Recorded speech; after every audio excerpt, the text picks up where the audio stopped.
Hi, welcome to Mindful Conversations After Hours.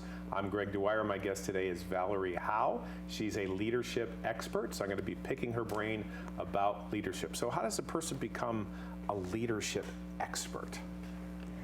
Ideally, you take college courses. Oh, you do? But I kind of did it backwards. What do you mean?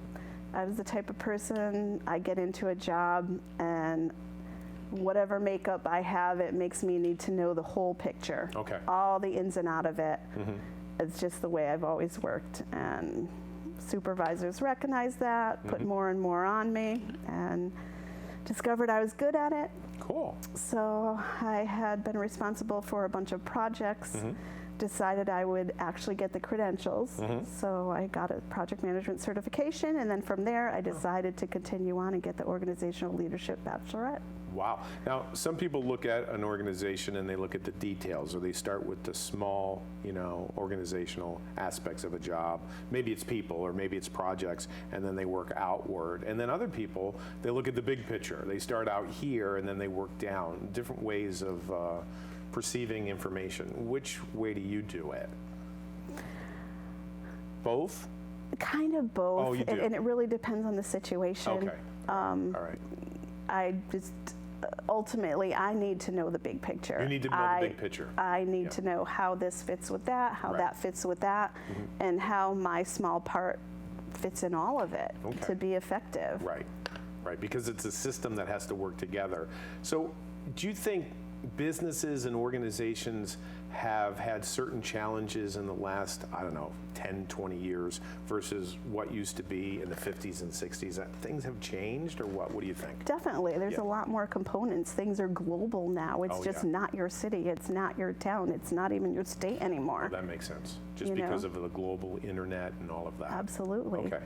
So, many other ways to reach people than they were. People rarely look at the newspaper now. Yeah. Or a phone book. Or When's a phone the last book. time you got a phone book and, you're... I still get them, but do? honestly, they're paperweights. Yeah.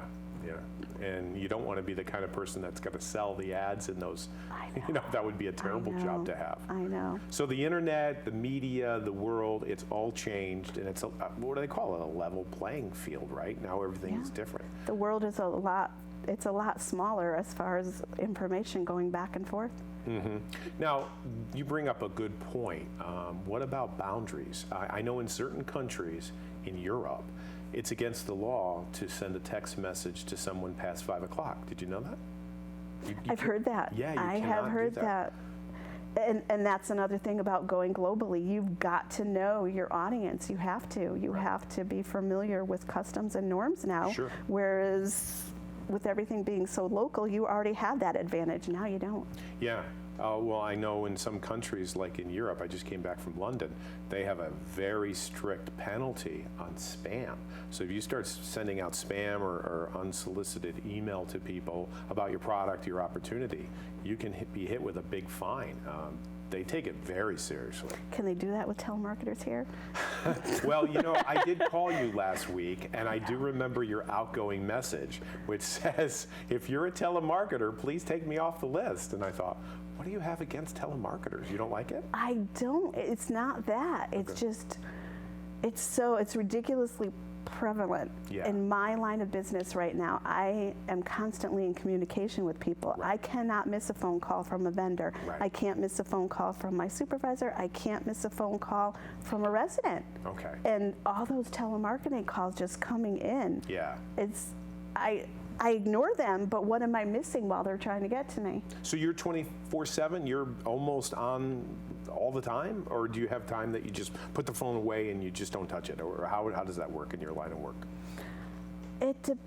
I'm fortunate to have maintenance guys that are incredible. Okay, so they take care of it. So I don't have to be 24/7, but I have to be aware just in case. Okay, right, okay. Yeah, and years ago, you clocked out at 5, you were done, you had family time, and now there seems to be no division between personal life and professional life. Weekends too, for some people. How do you think that takes a toll on folks as far as relationships, or just health, or just productivity in general? There has to be balance. Okay. There just has to be. Okay. Yeah. you know, but for some people thrive on that. Yes, I know. Some of a people few thrive on that, Yeah. and they have to be constantly busy, constantly doing something, and they don't know what to do with their downtime. I almost think, I can think of a few people that I have in mind when you say that. It's almost like they're avoiding something. They're avoiding being by themselves, or they're avoiding something. So if they keep themselves busy, they don't have to think about whatever the thing is. Right. You know, and in some cases, the guy I know that lives in California, I almost think it's an addiction. You know, an addictive Oh, sure. behavior. You know what I mean? Sure. The more I can do, the more I can accomplish. Just Yeah. go. Yeah. Go. You've got to relax. You have to have some downtime. You have to for your health Right. So and for your mental sanity. do you take vacations? Do you take time off? I know today was a holiday for you, so do you have ways of being able to do that? And do you encourage other people in the organization to do the same thing? I'm very artistic, Okay. so I make jewelry a lot, and that's almost a way of relaxing for me. It's almost meditation, I would think. It really is. Yeah. And it gets my creative side. It lets me use that. Now, what you're wearing right now, did you create that? Yes. Okay. How long did it take you to do that? That's really quick. Okay. It's really quick. It's just a matter of finding the different beads and putting it all together. That's an easy one. Is it a side hustle, a side business? Is it something you just do for pleasure, or what do you do? It started out for pleasure. Okay. And I'm trying to get it going, but I've been in my line of work right now.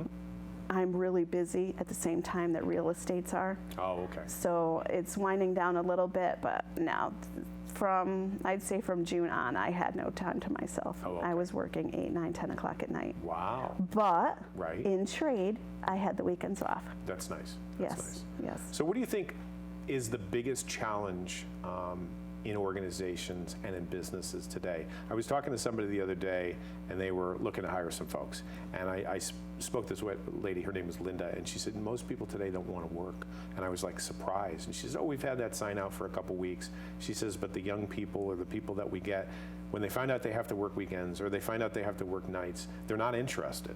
And I'm like, really? What are they doing? Living with their mom? Are they living in the basement? Are they not driven? I don't know how this happened, but somewhere along the line, Okay. it became social knowledge to millennials that they could pick and choose their hours and pick and choose their jobs, and that's just not real life. What do you Not think? all millennials. Yeah. I don't know. Okay. But I've seen it too, and before I got the job that I'm in now, I actually had a person interview me because I was not a millennial. Okay. Because they had just gone through way too much of that. And how do you identify a millennial? Somebody that was born after 2000? Is that the idea, or what is it? Do you know? I don't know. It's kind of a combination. It's, in my mind, Okay. it's the age, but it's also a mental state. Okay. I don't know where it came about or how it came about, but It's somehow. probably a reaction or a pendulum swing, due to, I don't know, some kind of readjusting or something. I don't know. Well, in part, I think it's, and I hate to slam the education agents, but Okay. there's certain things that government should not be as fully involved in as they are. Like what? The No Child Left Behind. What does that actually mean? Us growing up, there were consequences for what you did. Sure. If you failed, you failed. Right. It was because of you. Right. Now You know, get or what you didn't do. But award. now you get an award just for participating. Yeah. That doesn't prepare you for real life No, it because doesn't. you're not going to get that at the workplace. No, you're not. You're not going to have a job if you don't participate. Right. And if you don't show up and you don't do work and you're constantly on Facebook and you're doing things that Exactly. Yeah. So it's, And that's really scary when you think about it. When we're all retired, what are we left with? we're getting old if we're starting to talk this way, I think. You know what I mean? No, it's the big picture in my mind. It's Okay. the big picture. It's the future. Right. Right. You've got to think ahead. And that aspect just, it scares me. Well, I was just in Arizona in the summer, and I took 2 trips out there for retreats. And I'm sitting there with a friend of mine, Kenton, and we're having dinner. And he goes, "You see that car over there?" And I go, "Yeah. What about it?" He goes, "It drives itself." And it has a camera on top. It has sensors in the back and the sides. And there's a guy that drives it. I mean, when I say drive, he's sitting in the driver's seat, like Right. reading a book. But in Arizona and in Chandler and Phoenix area, everything is just north and south, east and west. That's all it is. I mean, it's just it's a grid, you know what I mean, Right. like New York City. Right. And they're testing these cars out there. And I'm thinking to myself, this is going to be a game changer, because I don't know what's going to happen to Uber. I don't know what's going to happen to taxis. I don't know what's going to happen to insurance, or even people driving cars. Like, you wouldn't need a car. You would just phone up or dial up on your phone to get a car, and then it would take you home. But you know what scares about me? What? Mechanical components fail. Oh, I know. Well, so do planes, right? I mean, yeah. Think about it. I don't know that I could relinquish my control in a car like that. No? I'd be having a heart attack the whole way. But in theory, it sounds great, but yeah. What happens when it goes wrong? Where's the safety aspect of that? I know. Well, they're also talking about AI, artificial intelligence, where people are going to have information not on the phone, but in their glasses or their contacts or on them. So you can walk into a room, you can meet somebody and go, oh, I know what you do for a living. I know a little bit about you. I know your net worth. Information is going to be instant. Yeah, it kind of scares me what's going to happen in the future. That is a little scary. How do you think all of that is going to impact business and systems and organizations? You think people are going to be closer together, or you think it's going to break people apart? It's already breaking people apart. It is. I look at all the people that the only way they find out anything is through the computer or on Facebook. Right. People are losing the art of personal communication, Yes. one-on-one. Yeah, they are. And that's important Right. everywhere, especially when you're going globally. You need to be able to read the people across from you who you're speaking with. Mm-hmm. Tell when they're displeased, even if they're not saying it. Yes. Yeah, you're speaking my language. I remember as a kid, we'd go over to Aunt Artie's house or Uncle Ben's house. We'd get in the car. We didn't even call. We'd just go over, and they'd say, hey, we just happen to be in the neighborhood. Hey, open the door. Oh, we have a cake. We have some coffee. Come on in. Today, if you get in the car and drive over to a relative's house or a friend's house without calling them or texting them, they would think you're a stalker. You know what I mean? Or rude. Or rude. Or rude. Yeah. Not, oh, great to see you. You know, it's not that way anymore. The world changed. It sure has. It's amazing. So go ahead. What are you going to say? I think in part, that's because people are so busy. They don't have the downtime that they used to have. Yeah. So what they have is extremely precious, and it's very sad that we now have to plan every minute of our day. Right. I function off of 2 calendars at work. You do? I do. Why 2? I use, because there's certain things that the software for the real estate uses. Mm-hmm. There's a certain calendar that I have to go by on that, and then I have Google Calendar. Oh. So there's certain things that I can enter into the real estate program, but anything out of that norm, Right. I have to use Google Calendar. Wow. So I'm running off of 2 calendars every day. Wow. That's amazing. Do you think that people can be motivated by fear? Do you think people can be motivated by incentives in the long term? I know in many places that I've talked to people about work or organizations, they're still using fear, or they're using this idea that, we're going to give you more money. Do you think that works in the long run?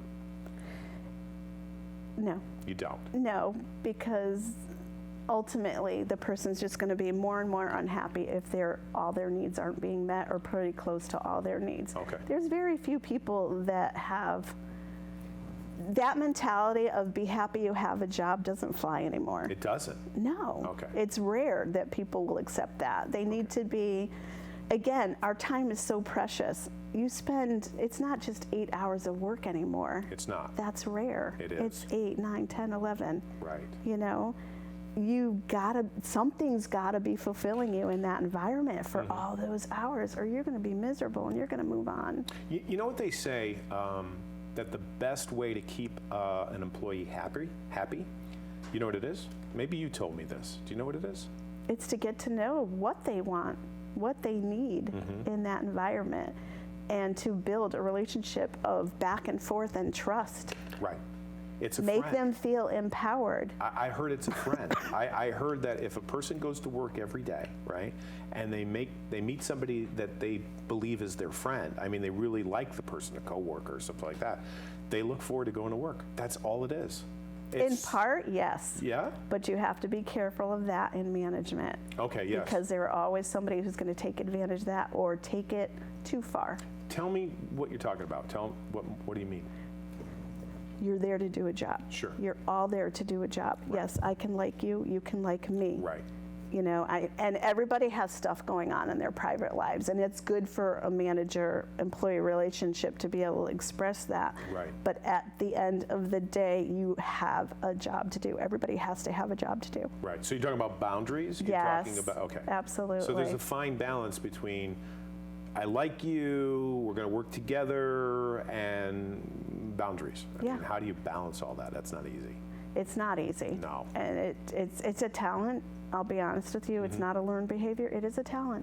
And it's learning through experience, learning through failing at it. Right, right. You know, Well, you told me and every person's different. I mean, it's going to be a constant juggling act. What you may have with one employee doesn't work with the next one. You have to get to know your team. Right, right. You have to. You were telling me a story. We did an episode on Mindful Conversations on Channel 5, and you were telling me years ago, this goes back probably, I don't know, maybe 5-10 years ago, that in one case you went home and you were just in tears, and your dad was like, oh, just suck it up, Yeah. right? Yeah. Tell that story. What happened? Dad's line of business, it was hands-on. He was maintenance for a large apartment complex here in Farmington, in fact. Oh, okay. This is my hometown, so Yeah. it's nice to be here. Yeah. And it was like, just suck it up, be glad you have a job. Right. That was the mentality he grew up with, Sure. and that's all he knew. Exactly. My father, too. Same thing. Now, as my mother was in the business world, so she understood more, and I was in the banking industry. Okay. So she understood that you shouldn't have to deal with that. You shouldn't have to deal with mental abuse, verbal abuse Right. in a professional environment. It shouldn't happen. Right. You know, Exactly. very different worlds, very different worlds. And Dad had no clue. Dad was like, well, just be glad you have a job. Exactly. My father grew up in the Depression era, so it's the same mentality. Yeah, yeah. What do you think the future of business is going to be like in the next 10, 20 years? Do you have any idea how things are going to change and how that's going to affect people? I don't even want to think about it. Why? It just scares me. The humanity is being lost, and there's aspects of the human nature and human beings that are important. Right. In order to work together successfully, work together. I love learning about new cultures and different people. Right. I went to Egypt. When? Oh man, this was like 2000. It was just at the cusp where it was just kind of iffy there. Just at the very beginning of it. Everywhere I went, there were armed guards. Wow. And this comes down to perspective. I had another tourist ask me, aren't you afraid with all these guys with these big machine guns around you? I'm like, no, they're here to protect me.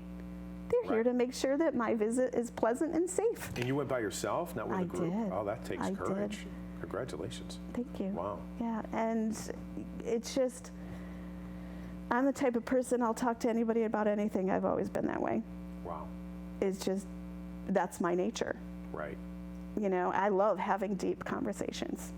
I thrive on that, getting to know a person, their perspective, and it comes down to mutual respect. Okay. You've got to have that. You've got to be able to listen as much as you're giving in. Right. And it's important. It's got to be two ways. It's got to be a two-way street. And honestly, if you gain the respect of your fellow coworkers and the people that you're supervising, they'll take the bad news a whole lot better than somebody who doesn't respect you. Right, sure. Sure, it's identity. It's who I think of my coworker, which is more important than what they just said or what just happened. Right. I think what it comes really down to is how do I perceive Valerie? How do I perceive Greg? How do I perceive Steve? You know, and that really is a repetition, not repetition. What's the word I'm looking for? Reputation. Yes. You know, and identity. Yes. And trust. And trust. Yes. Yes. Okay, I may not like what they're saying, but I know this person Right. from living with them, and I know that they're, they've got great integrity and they're trustworthy. Okay, so if they're saying it, it must be a good reason. Right. Now, if you don't have that respect, that Right. person is just going to tell you to go scratch. Exactly. And they're going to do whatever they want. And you've failed at that point. What about dealing with difficult people? You know, you join an organization, you get in, the boss hires you, and then you're working with folks, and then something doesn't click. It's a manager, it's a coworker, and there's friction. I mean, that must happen a lot. Sure, it does. So what's the solution to all Sure. of that? HR? Are they going to solve the problem? HR should be a last resort. They should be. They should be a last resort. A good manager should be able to sit that person down, or if it's multiple parties, sit them down separately, find out what the issue, and iron it out. Right. Iron it out. It could be something simple. Right. It could have been a simple misunderstanding. Sure. Somebody took something the wrong way. You know, and that's going to happen more and more as people get so glued to their computers and away from human interaction. Perfect example. How many times have you gotten a text from somebody and totally misunderstood their meaning? Oh, yeah. Or their tone? Oh, really? Yeah. And gotten angry about it when you shouldn't have been.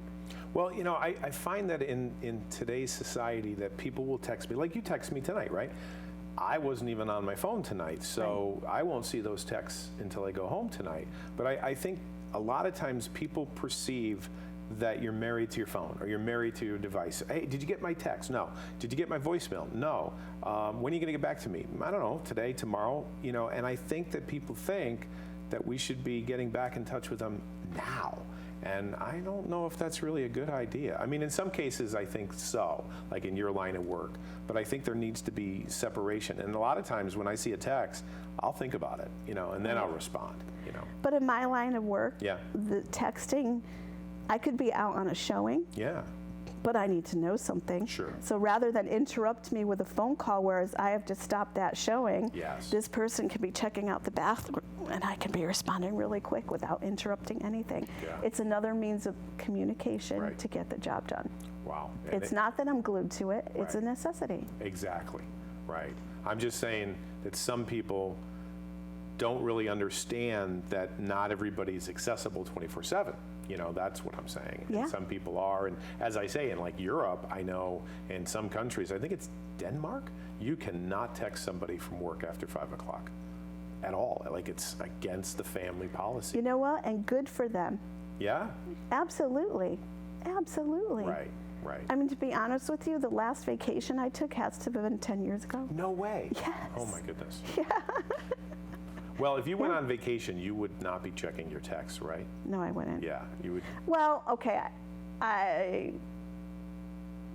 it depends on who it's from. Sure. If it's a family member or a really good friend, yeah, I'll check it out. Right, right. You know, Exactly. but my supervisors respect me enough that time off is time off unless it's a true emergency, and that goes both ways. So how do people get a hold of you if they have questions or thoughts or concerns, or they just want to dialogue with you on like social media? How do they find you? You want to say? I go on Facebook for a little bit, Okay. but I make it a point not to be glued to it like some people are. Oh, nice. I prefer meeting for coffee, Okay, gotcha. getting together for dinner. Okay, nice. I much prefer that personal interaction. Right, right.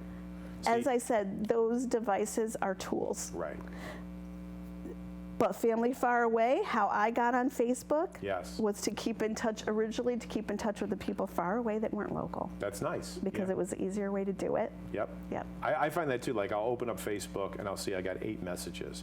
And it's like I'll get a message from our friend Steve or from somebody else and, oh, can you be on the show tonight? Things like that. You know? Right. But to go on Facebook and just look and see what everyone's doing is probably a waste of time, you know, or just spending an hour posting stuff that nobody's going to see. Is probably a waste of time as well. So these are tools that we should use in moderation. Exactly. Wow. I mean, they're doing studies now where young kids, their learning abilities and such are literally being impacted because they're on these devices too much. Yes. Their abilities to interact socially with other human beings and their own family members are being seriously impacted negatively. Yeah. No, I know. These devices should not be babysitters, mom and dad, sorry to say it. Right, right. And I see sometimes the little kids walking around with the phones, and I'm thinking, but it's a new generation. You're going to raise a whole group of people that are never going to know what it's like to have a landline or have no computer. This is their world. And But it shouldn't be. yeah, yeah. It should be a part of their world. It should be a tool within their world. Yeah, and I think, you know, as a leadership expert, it's about human connection. It's about making a difference, and it's not necessarily about sending a text or anything like that. Right. So, well, I hope we gave you something to think about. We're with Valerie Howe. She's an expert in leadership, and I would say until next time, mind yourself. Valerie, thank you so much. You're quite welcome. Okay. Thank you.